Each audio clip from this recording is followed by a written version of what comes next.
बहुत सारे लोग हजारों की संख्या में आते हैं। उसको इन्फ्लुएंसर आते हैं, अपना सैलानियों में भी बहुत सारे लोगों को शौक होता है रील बनाने का, तो वो काशी आते हैं कि हम घाट पर रील बनाएंगे, बाबा का मंदिर का गेट दिखाएंगे तो कम से कम उसको हम उसमें हम भी आ जाएंगे और ये करके आएंगे, बनारस की मस्ती जिएंगे। लोग बनारस के बारे में इतना प्रचारित करते हैं कि बनारस मस्ती का शहर है, अल्हड़ मिजाजी यहाँ की बहुत गजब की है, तो हम वो दिखाएंगे। मैं चाहता हूं महाराज जी आप बनारस का आध्यात्मिक महत्व भी बताएं, काशी का, ताकि लोग जब रील बनाने आए तो कम से कम आपके माध्यम से उन तक ये बात पहुंच जाए और उस हिसाब से भी वो रील बनाए। देखिए, रील और रियल, हाँ, दोनों में बहुत फर्क है। काशी की अल्हड़ मस्ती काशी वाला ही जी सकता है, ठीक बात, रील वाले नहीं जी पाएंगे। क्योंकि काशी के जो लोग हैं वो रियल हैं जी, और रियल जिंदगी और रील जिंदगी में बहुत जमीन आसमान का फर्क है। वाह। रियल जिंदगी जो होती है वो मस्ती की जिंदगी है, क्योंकि वो पूरा रियल है, उसको पूरा उसमें कहीं से काट छांट नहीं है। रील बनावटी है और बनावटी में कभी आनंद नहीं आया। ठीक, हम बहुत सारी चीजें बनते हैं, बिगड़ जाते हैं, तो जो बनकर के बिगड़े उसमें क्या मस्ती है? बिल्कुल नहीं।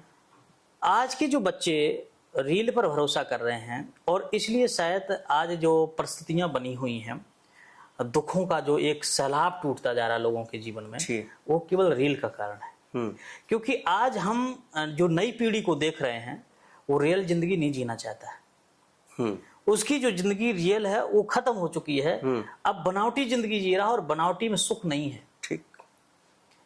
नई पीढ़ी में काशी में आते तो हैं लोग, काशी के घाटों को भी देखते हैं, काशी की चीजों को भी देखते हैं, पर काशी को समझते नहीं समझते। दिखावा अलग चीज है, समझना अलग चीज है।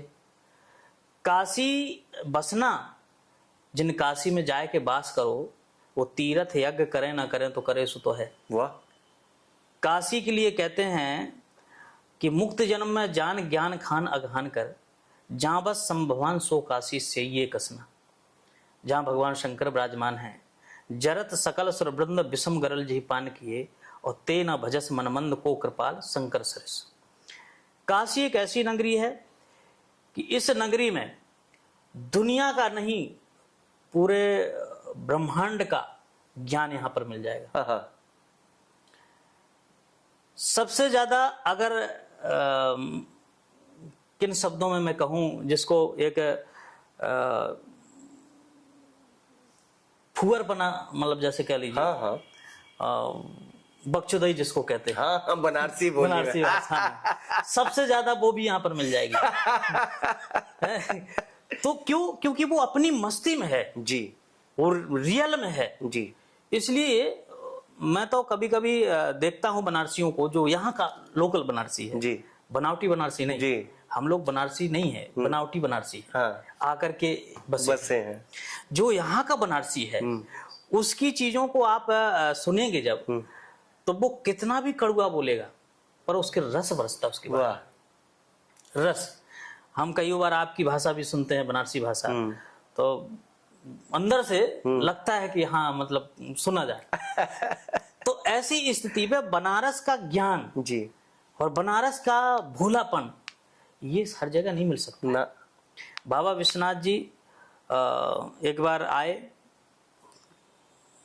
बच्चे थे, तो बच्चे अपने मस्ती में मस्त रहते थे, तो बच्चों के बीच में भगवान शंकर बोले कि हम भोले बाबा हैं, कुछ मांग लो। एक बच्चा बोला, लग रहा चढ़ गया इसको। भैया गोला खा लिया बड़ा, ये अपने आप को भोला बता रहा है, बताइए। यानी भगवान शंकर को भी लोग महत्व नहीं दिए। वाह। स्वयं भगवान शंकर आए। ये काशी, और फिर अगर आध्यात्मिक दृष्टि जैसा आपने प्रश्न किया, एक तो दुनिया की सबसे पुरानी नगरी, क्योंकि दुनिया जब प्रलय हो जाती है तो इसका यथावत रहता है।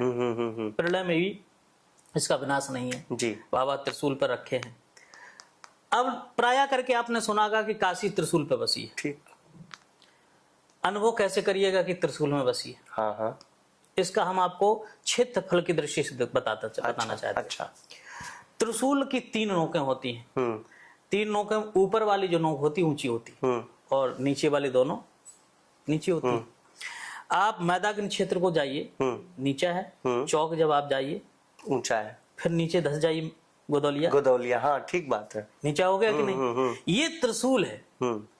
त्रिशूल की बीच की जो कड़ी है वो चौक है। क्या बात है। और मैदागिन और गोदौलिया ये दोनों नीचे की कड़ी। यानी ये स्पष्ट दिख रहा है कि जो काशी का क्षेत्रफल है वो भी त्रिशूल की दृष्टि से बता रहा है कि हाँ ये त्रिशूल में बसी है, ऊंचाई निचाई की दृष्टि से। क्या बात है। तो ये त्रिशूल में बसी हुई काशी और ज्ञान की खान, एक से एक विद्वान, गलियों गलियों में यहाँ विद्वान बसे हैं। मतलब हर किसी गली में निकल जाओ 2-4 विद्वान मिल जाएंगे। हाँ। और सहज सदर, मतलब गमछे में घूमते हुए जी, ये है काशी।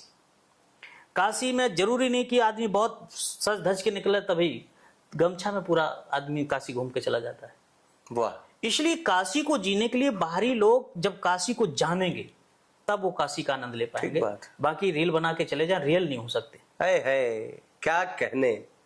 काशी के घाटों की अपनी महिमा, हर घाट की महिमा जी। चाहे वो हरिश्चंद्र हो, चाहे मणिकर्णिका घाट हो, चाहे वो का नाम से पंचगंगा हो, हर घाट की अपनी महिमा। कोई ऐसा घाट नहीं जिसकी अपनी कोई ना कोई महिमा ना। वाह। इसलिए काशी में आकर के पहले काशी का महत्व सुने, रील बनाने के पहले। जी, उसके बाद बनाए, उसके बाद रील बनाए तो पता चल जाएगा कि हमको रील कैसी बनाना है। ये बढ़िया।